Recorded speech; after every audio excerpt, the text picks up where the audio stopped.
Well, good afternoon. Thank you very much for joining me. I'm Brian Lusk. We're going to be doing some information on the Ukraine war for today, October 30th, 2023. Most of the research is from last night and the day before. So let's go ahead and get started in just a moment here. Just wait for the stream to make sure it is fully up. It says my phone is saying that I'm now live on my channel, so that is a positive. I can just silence the ringer now. All right, so a lot of things going on and interesting things, and I have a few additional I want to talk about as well. So let's go ahead and get started with this article from the Kyiv Independent, talking about the Southern counteroffensive running out of steam as the West is scrambling to get their aid together. Now, I'm going to kind of summarize a lot of what's in here. The issues they identify are that Ukraine forces have not yet fully broken through Russia's defensive lines to get to their target cities of Tokmak, Berdyansk, and Vasilivka. The speed of their assaults are limited by the fact that Russia has effective minefields, airstrikes. Hey, Kazman. Thank you very much for joining me. Let's see, how do you get into this line of career? I'll talk about that in just a moment here. I will. Let me go ahead and finish talking about this article, though. Anyway, tempo is slowed down by minefields, airstrikes, and shortages of specialized equipment from the West, troop exhaustion. Hi, Phil. Okay, I'll try and get through a bunch of things so I can real quick here, Phil, so we can kind of get ahead of the curve here. I have an appointment in an hour and 20 minutes myself, so I totally get it. So the idea behind this article is that they're asking if the operation has run its course, if that's all she wrote for the offensive.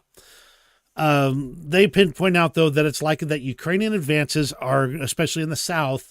Let me get this article on the screen. I just realized. Let's see.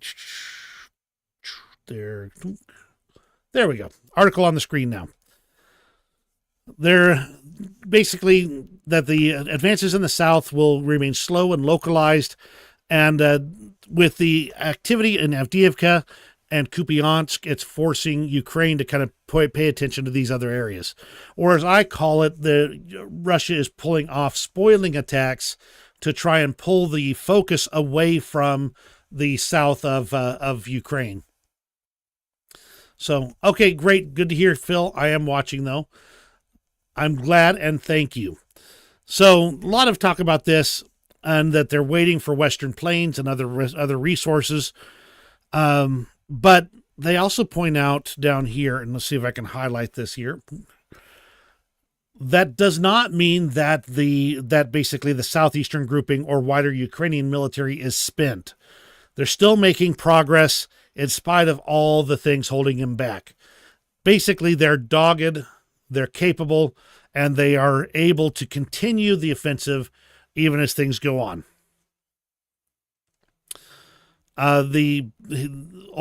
This person here, a retired Ukrainian colonel, says that they think that the offensive in the Azov direction is halted, but with the next phase being Kupiansk and Avdiivka. But they are, and we'll talk about this as we go, they are advancing decently, and if Ukraine can ramp up the pressure, they can break through and move on. So the balance, as he said, could switch quite easily. Then talk about the lack of resources for a bit and force availability.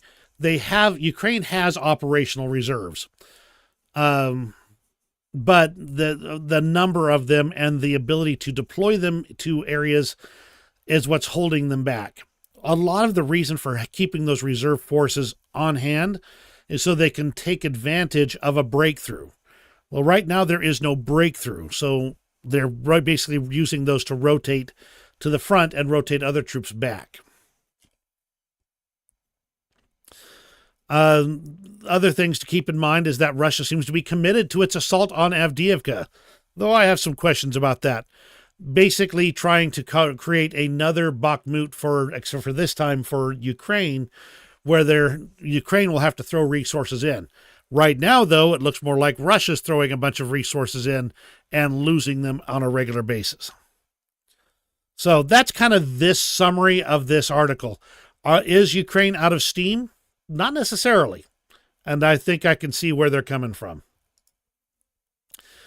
All right, so before I move on, let's go ahead and talk for just a moment here. How did I get into this, into doing this? Well, ironically, I responded to as far as most recently, I responded to a post on YouTube asking for an on-camera host for a channel, and I applied, and they accepted me as the host. And so that's kind of how I got started in this phase. However, this is not my first sally into politics and the type of commentary that goes with it. I grew up in a house where politics was very much not only a topic of conversation, but part of everyday life. My mother ran a political action committee. She had held public office. She was regularly lobbying our state legislature at the time. So I, early on, gained a respect for the Constitution. I gained a respect for the proper roles of government, and a great deal of respect for the legislative process, as well as a surprising lack of not understanding, but respect for position. Because I had points at time where the governor of our state might call up and ask to talk to mom, and I'd have to be the one answered the phone, and I'd have to hand it off to my mom, and it was just another phone call. I had reporters show up in my house and have interviews with my mother. I might wander out in my bathrobe, then realize I better go back to my room because they're in the middle of an interview. So I grew up around reporters and politicians and people who were very much dedicated to service to their country and to the causes of freedom.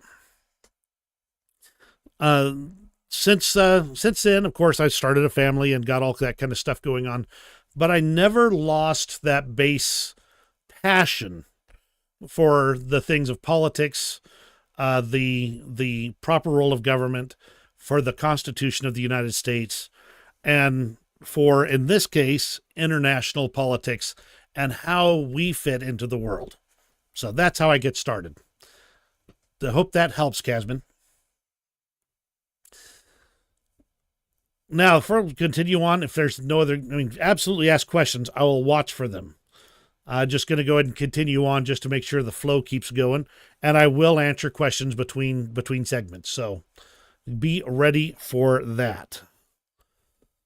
Let's move over to news out of Ukraine. 62% of Ukrainians favor postponing elections until after the war. They recognize that it's really hard to have good elections right when you're in the middle of trying to fight off an enemy in a country the size of Ukraine where there's this much going on. The areas where you can hold safe and fair elections, and the areas where it's nearly impossible to maintain those voter rolls and that electorate it would just not be able to be performed in a free and fair manner in these circumstances as it is right now. Now, you could make a case that they could hold it in part of the country or do other creative things and still hold it. The problem is, like Phil says, not a large part of the electorate can't participate. And that's exactly correct. I mean, they're voting for representatives for areas that are currently under Russian control. And how can you get their votes? You can't. So there's a lot to be said there. And it seems like the people in Ukraine have been paying attention. And the other polls have indicated they actually have a great deal of trust in their government at this point in time. So they are paying attention and they know what they're talking about. Gale force winds hit Ukraine, and I don't know where they came from, but winds at 90 kilometers per hour are pretty stout. Especially in areas that are perhaps still reeling from the damage of war, which means that honestly their infrastructure is not going to be nearly as robust as, say, infrastructure that is still in perfect working condition and has been very easily and maintained in, say, Florida or California, where these types of emergencies happen on a regular basis. It's killed 4 and wounded a bunch others. I know that. So it's prayers for those in Ukraine that are dealing with that part of it now.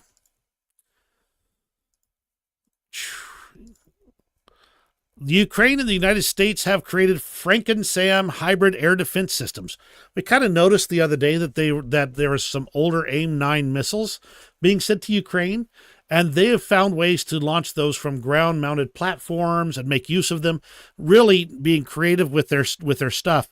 But they're working on a variety of Franken-SAM projects that are creating effective air defense systems to take to the front that aren't committing huge amounts of dollars, but are committing a significantly effective force to dealing with it. Why do you think they've had another Su-25 knocked down, making a total of 6 Russian Su-25s?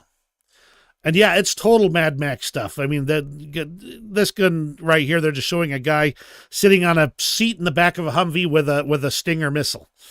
So being creative, getting things done, that's the Ukrainian way. Ukrainian rapid production facility for 3D printed drone deployed munitions. These are shaped like 82 millimeter mortar shells, which they've been using for some of their early drone drop munitions. And now they're making their own that are based on that same design. Now, a lot of these look like they're just garden variety off-the-shelf spray bottles that are modified to become these new shells. Creative, absolutely. And each one of these, if they drop it into position and it hits on the fuse, blows up on the middle of an enemy. So very good work by Ukraine to get creative about packing these things in. Also, there's indications that the Ukrainian SBU is still very much watching for problems. In this case, they apprehended a Russian agent who had installed covert webcams watching over the roads of the Zaporizhia Oblast to monitor the movement of Ukraine's military. That's creative on his part. Even better that the Ukrainians found him and dismantled his network and removed him. Let's see. Okay. Yeah, there we go. That's everything about Ukraine at the moment. Let's go ahead and go to Russia and their news items.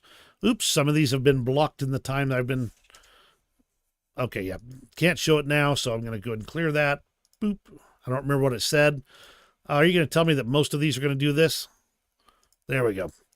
Telegram sometimes gets region limited, or they say if you're going to use it in a different language or from the web client, you can't see it. So I try my best to catch those in advance. I didn't this time. An explosion occurred near the Afipsky oil refinery in the Seversky district of the Krasnodar territory, according to eyewitnesses.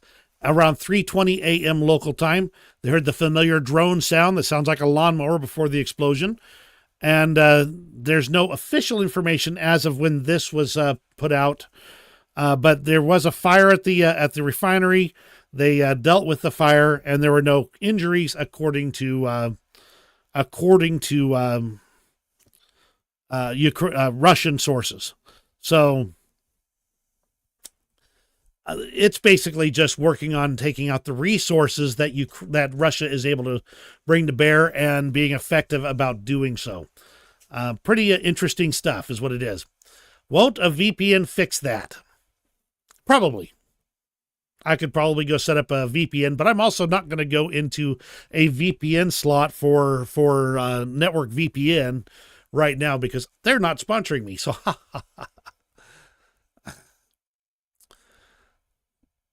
yeah, the Telegram's an interesting thing is all I'm going to say on that. I've got the client installed here. I could go ahead and pull it up, but it's just a pain to work with compared to just using a web browser instead.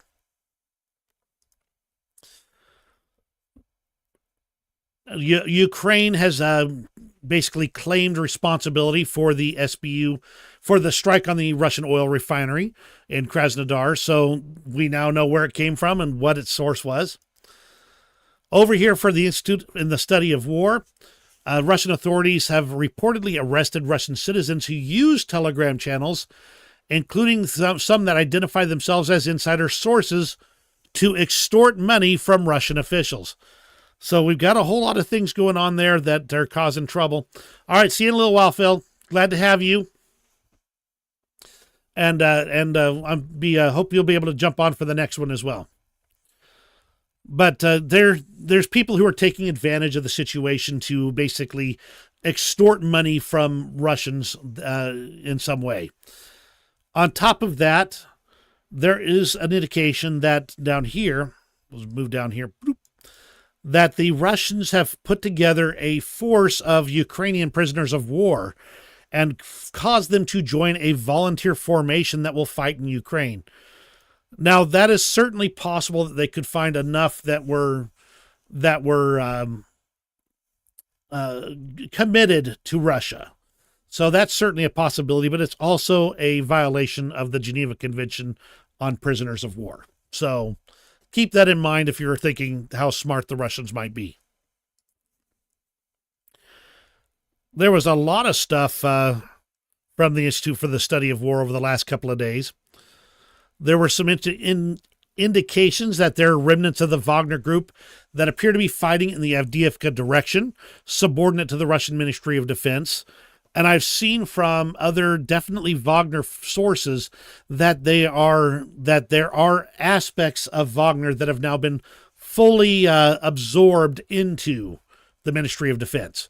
So that's the circumstance for them these days.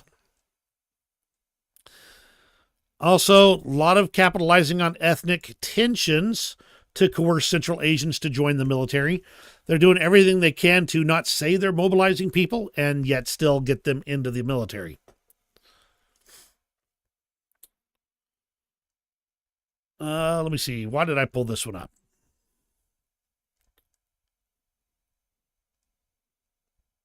Well, bear with me a second here while I just scan this again. Oh, yes. Here, this is why.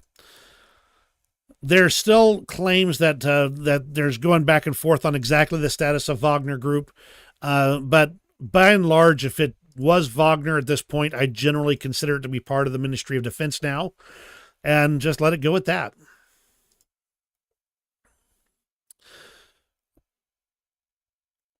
This is the Defense Intelligence Update from the UK, talking about the Russia's Ministry of Education and Science reportedly instructing universities to avoid open discussion of any negative political, economic, and social trends. This is just basically another aspect of censorship, trying to suppress negative perspectives on the special military operation, aka the war, before basically Russia's presidential elections. If you've not been under a rock in international affairs for the last few days, you may have noticed, you should have probably noticed that there was a riot at the Makhachkala airport in Russia. This is Dagestan. The people found out in that area that there was a plane that had come from Tel Aviv landing in Makhachkala. And so they got together a lynch mob to come. They rushed the airport, got onto the tarmac, and actually they say they got onto the runways. I believe they mean the aprons where the airplanes would be able to park, and surrounded the airplane, and then started demanding that the Jews be let out so they could take them. Nasty situation. It's been resolved at this point. The Russians eventually sent in riot police after a very long time, and the videos I've seen have shown them actually being pushed back by this mob here. But all of this is effectively just anti-Semitic stuff. It is just against the Jews, literally. Tells you how well Netanyahu's little attempt to work with Russia is paying off for him now. An oil reservoir fire in Russia, in the Komi Republic, killed one person and injured two more. Seeing a lot of things on these oil reservoirs and oil facilities. Fuel is what drives all of the military operations, the land, sea, and air. No fuel, no operations.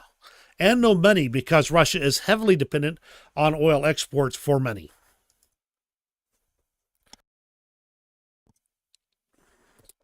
Russia claims to have downed 36 drones in the Black Sea. No proof provided. See, now we're up to, this is back to the Makhachkala airport. Some of this stuff isn't really orderly right now, but 20 people were injured as a result of that situation at Makhachkala. See if I've got anything else on the Makhachkala situation.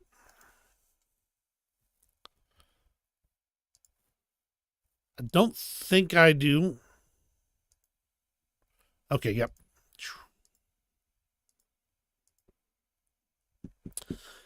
Here's the bit about PMC Wagner becoming a part of the Russian Guard and partially returning to the front. They're basically signing up on individual contracts, and the structure of the Wagner group, the commanders remain the same, the order of work, the base is being built from scratch, and then they're setting up detachments. So Russia has effectively, successfully absorbed Wagner into the Ministry of Defense. Interesting story here, and I'll try and summarize it as best I can. When the Russians fled from Kherson itself, not the region, but across the river, they stole a raccoon from the local zoo. That raccoon ended up being basically taken by a Russian mill blogger who used it for fundraising purposes for the Russian military. So they've been trying to fundraise on this since then. That raccoon has now been stolen from that mill blogger. So this is that raccoon. And later indications are the raccoon, I think, let me see if I can find it now. Do I have any more on the raccoon? Nope, I don't have any more on the raccoon right here. And it seems like he's basically been taken. The guy claims that the raccoon was stolen in order to destroy him as a mill blogger, destroy his credibility, destroy his ability to fundraise, etc. If your entire channel or your entire your existence relies on a stolen raccoon, perhaps you ought to rethink your life just a little bit. As of 3 a.m., this is from today, yes. As of 3 a.m. today, a Russian air defense regiment at Olenivka in Crimea has been hit. 17 soldiers wounded and 5 vehicles damaged, though this is just the initial reports. Russian sources also reporting that a combined attack using ATACMS missiles, unmanned boats, and Storm Shadow missiles was launched against Crimea last night. The Russians claim to have shot down 8 of the Storm Shadow missiles. Again, no proof provided. But the real question is the ATACMS. They're claiming that there was the use of 2 ATACMS missiles on Crimea. So I'm not sure about the range. I think the M39s have enough range to reach the very northern end of the Crimean Peninsula. But it'll be the first time it's used on Crimea, if so.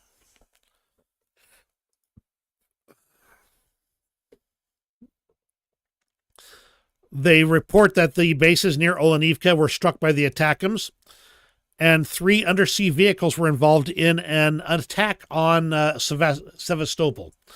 So just a wide-ranging attack on Crimea, according to what the Russians are saying. And a massive warehouse fire in Izhevsk, spanning an area of nearly 1 acre, is going on as of last night. I can't imagine it's still going. But it seems like there's a lot of these massive fires going on in Russia still.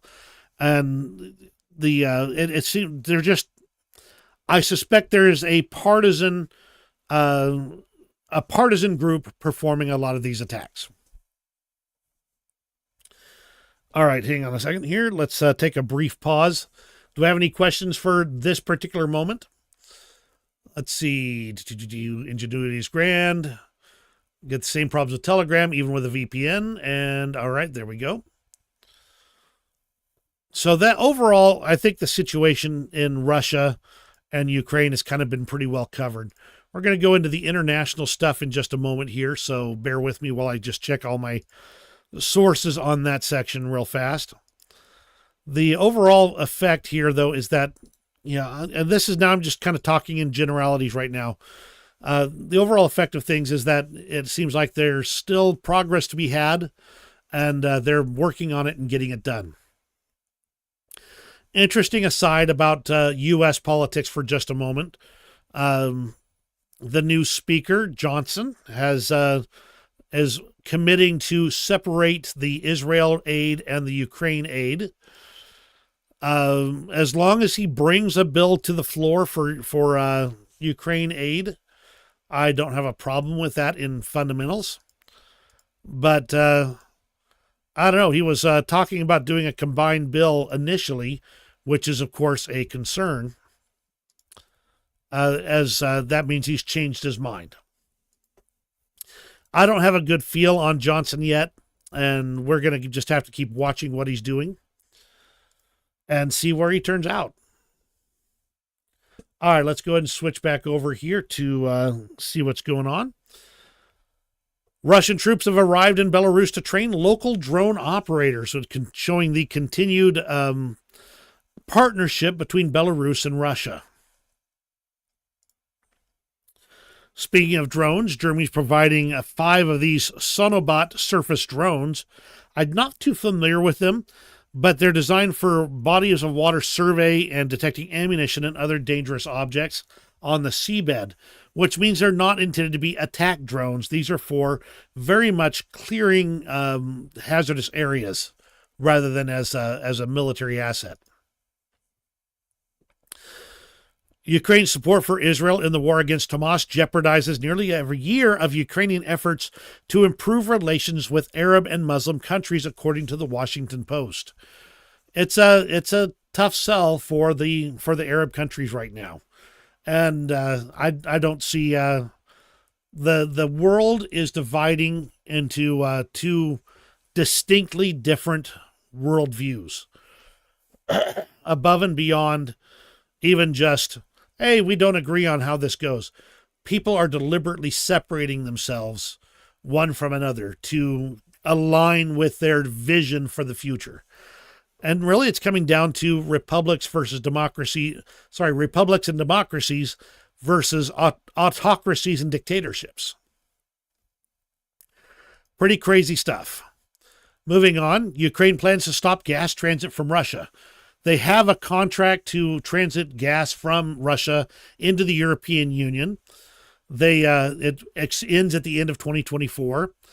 And when it ends, they're not intending to renew it. The only reason they have let it continue at all is because they didn't want to expose their European partners to the risks of not having that gas in a harsh winter. So at the end of the year, that should end. Czech President Peter Pavel states that if Ukraine falls, then we all fall. And this is talking to foreign ambassadors and emphasizing that the Czech Republic remains true to its position and supports the sovereignty of Ukraine. This is a strong statement of support and shows that they are looking at the future, not just the immediate needs, because if Ukraine goes down, the truth is, the worst case scenario would have been Ukraine being finished in 3 days, because then there would have been zero cost to Russia, and they would have been absolutely ready to continue their march into Europe across areas as an unstoppable force. But since we are now a year and a half in, and Russia still has not managed to capture the vital city of Kyiv or overthrow the Ukrainian leadership, it means that there's a fight on. It means that Russia has to deal with Ukraine before they can try and move through. And if Russia decides to move through, it will be it would be disastrous. Thankfully, Ukraine decided to fight. A lot of people are continuing to make the economic case for facing down Russia. This time it's presidential candidate Chris Christie talking about spending 5% of our annual Pentagon budget to support Ukraine and destroying with it 50% of Russia's military equipment. Now, I'm going to point out that's 50% of Russia's best equipment. They're bringing their second best and third best and worst equipment online to continue with the fight. So the second half should be easier to defeat than the first half. But I don't find economic reasons to be a true motivator. I think keeping our word as the United States when we promised to support Ukraine in the event of somebody assaulting their sovereignty, we all know who that somebody would be. I think that is a true motivator. I think that defending a struggling democratic country, one that's been digging itself out from underneath Russian mindsets and Russian corruption, I think that is a true motivator, not the financial. That said, for those who are motivated by money, that's a good argument. Another article on that exact same topic with Chris Christie talking about it. Lukashenko's getting his nose backward in the middle of things, saying that there should be an immediate halt to hostilities in Ukraine and negotiations on land and peace. He calls for this regularly, so no changes there. And Germany's providing another Patriot system to Ukraine. They're going to do some training on it so that the 61 Ukrainian military personnel can be familiar. And so just one more system to help out Ukraine in defending their skies. Sorry about that. Just a little bit stuffed up today. We're going to go into the front lines next here in just a moment, but I'm watching. Is there any other questions while I'm taking a moment here? Going to make sure everything's ready. Let me go ahead and flip this over. If you have a question, absolutely feel free to ask it.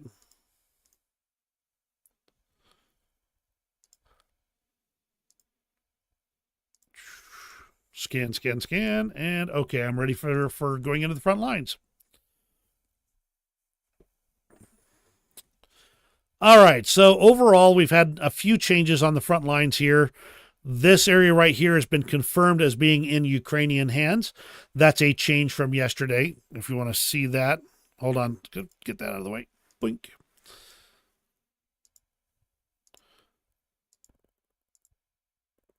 There it goes.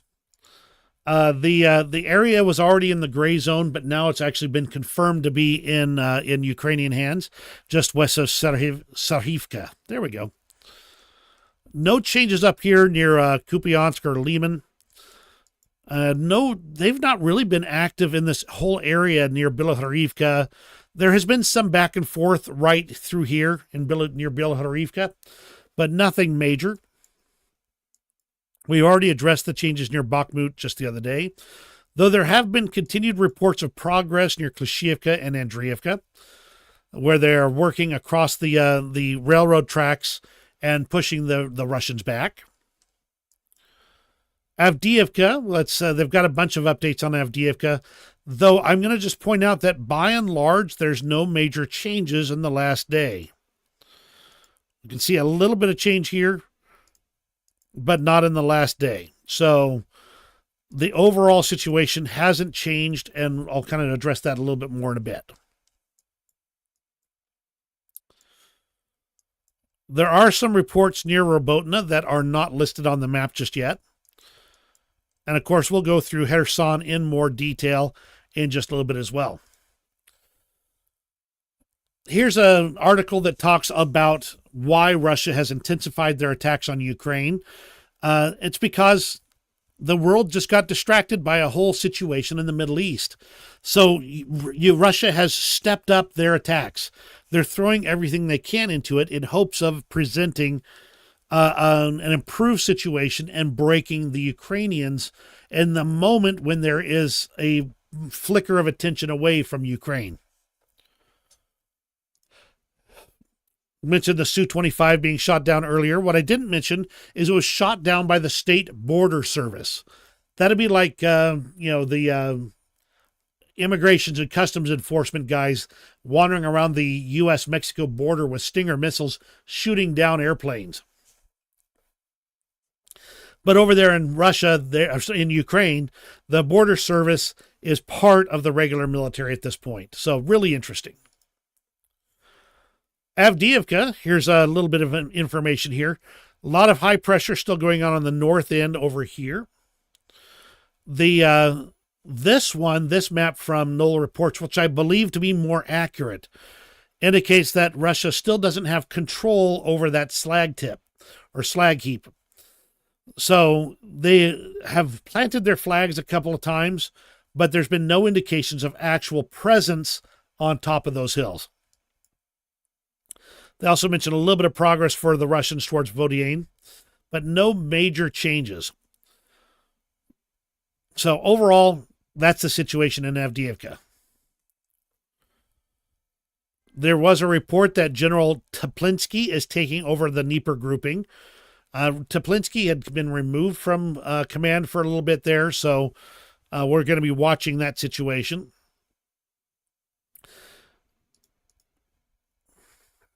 Talking about the Avdiivka front line, they apparently got their wires crossed in communication because newly arrived reserves were supposed to basically do the meat assault and demine the paths for the vehicle columns, then be followed by other forces. And for some reason, things got turned around, and the experienced forces went first and ended up driving into the minefields and coming under Ukrainian shelling and taking major losses, leaving the greener reserve troops to break and run.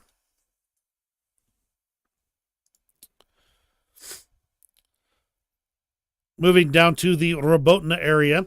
This came in just late, just actually today. Yeah, today. And it shows a change in the situation in Robotna, indicating that the Ukrainians have managed to take a field. Let me see if it is a field. Yep.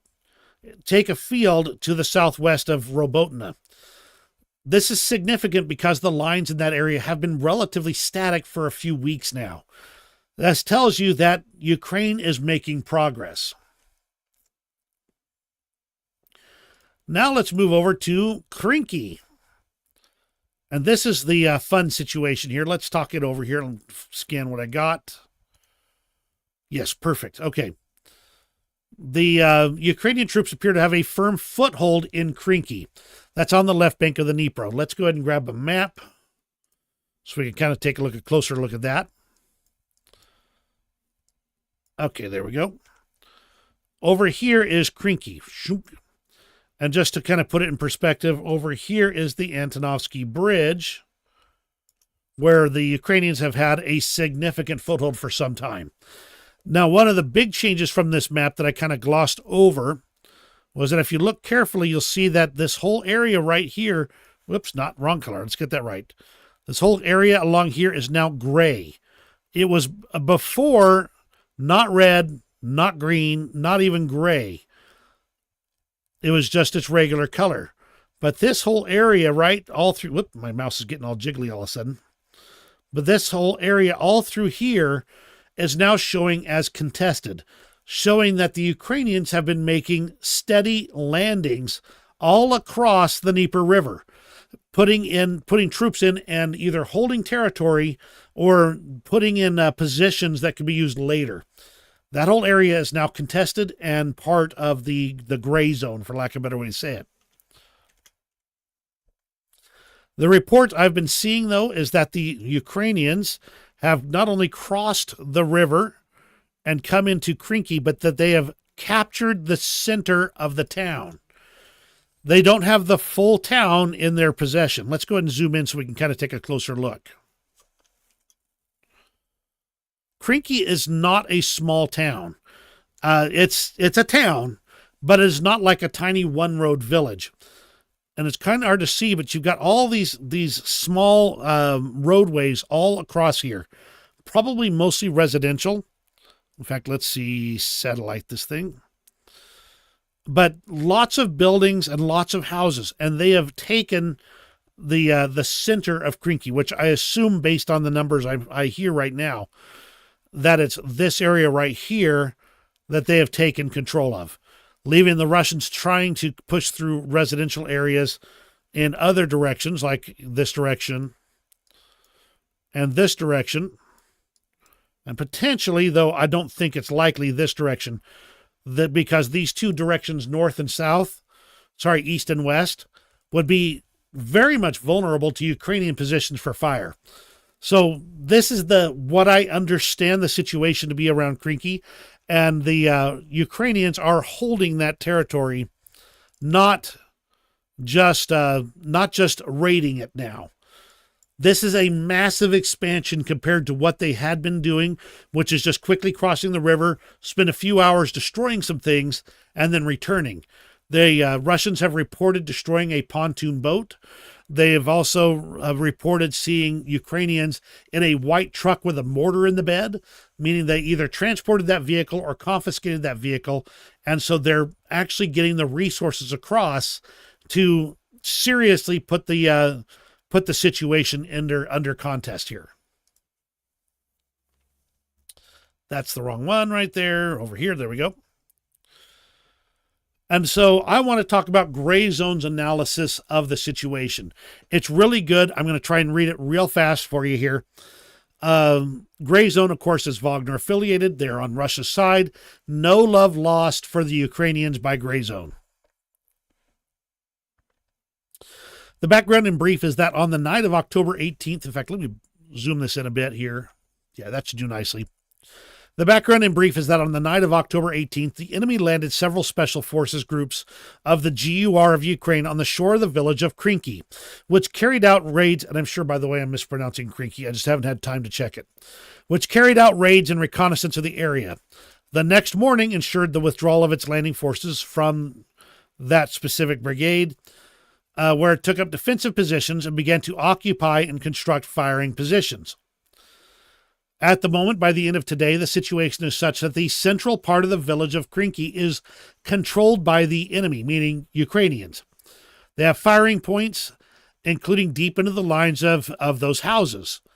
They have located in one of them a house. There was a machine gun nest, and took a few days to get that destroyed.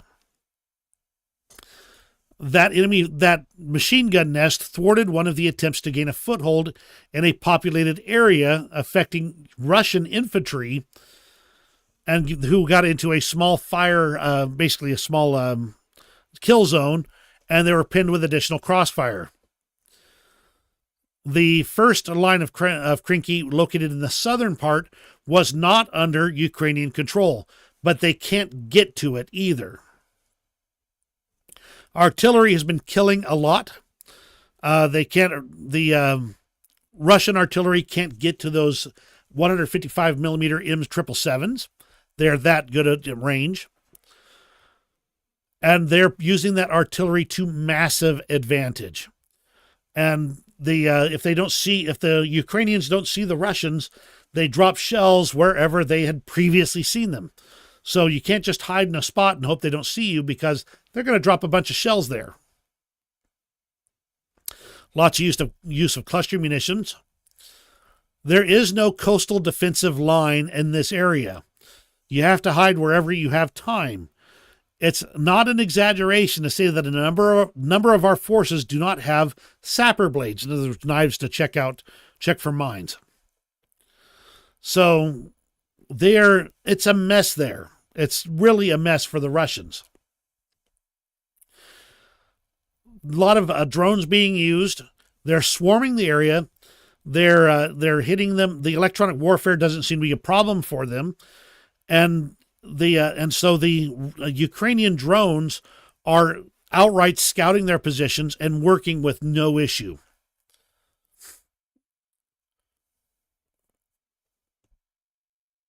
The Russian aviation isn't helping at all. Windowed evacuation is hard for the Russians, and removal of the dead is impossible.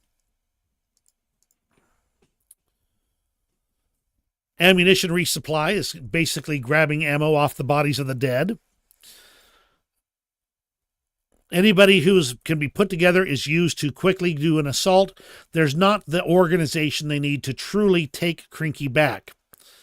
But their real problem is not in Krynky.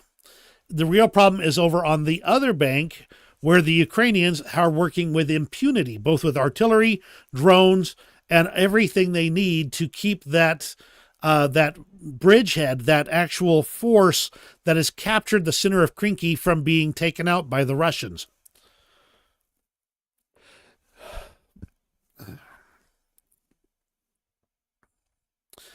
And interestingly, the second problem they identify is that they have been lying to their own higher-ups about the situation here. They're afraid of getting basically demoted or punished for not taking care of things. But by saying that everything is fine, they're not letting their leadership to actually provide the resources they need to stop the Ukrainian assault. So their own corruption is making their defense harder. No good local command and control. And overall, the situation continues to be ongoing. Huge losses being taken for the Russians, and likely some for the Ukrainians as well in this area, as the Ukrainians appear to be genuinely intending to stay on the left bank of the Dnieper River. A lot of indications that the Ukrainians are continuing to cross and continuing to get things done. This is the one of the maps that's talking about the advances. This isn't even in the Krynky area. This is over near the Antonovsky Bridge, and showing that the Ukrainians have got an actual presence, getting even closer and enduring near Pishkanivka and Poima and Podstepna. These villages have all been under contest and back and forth for a couple of days now. And as Knoll Report says, the Ukrainians have established themselves in Krynky. It's not liberated, but there's control over big parts of that settlement. Okay, this is a repeat of other information, but that's a situation in Krynky. And then we're going to go into the couple of extra bits here that I found when I was doing the research for today's stuff here. This is a Ukrainian artillery crew armed with an M240 240 millimeter breech loading smoothbore super heavy mortar. Take a look at this truck. That was ripped right out of the 50s. That's because the whole thing was designed in the 50s. They had to have pulled this out of deep storage to keep firing more artillery at Russia.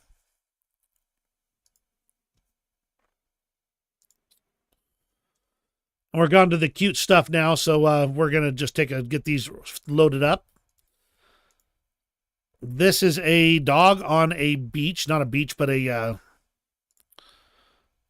basically a harbor area in Sevastopol, guarding the waves. And I just thought it was fun watching him bark at and snap at the water splashing. So he's guarding that whole that front there from the evil waves that are coming to attack. I just love watching dogs playing with water. They love water in a way that cats hate it. It's just totally opposite. Of course, I've seen cats. I've got a cat that likes to sit in the rain, but they don't want to bath either. And we'll finish off with this super cute ginger heart melter, who is working with the Odessa Brigade as their secret weapon to melt hearts and minds. And that's everything for today. Thank you very much for joining me. If there's any questions you have, absolutely add them to the comments underneath this video. I do read them, and I will make sure I try and get answers for everything I can. And on that note, you have a great rest of your day, and we'll see you on the next video.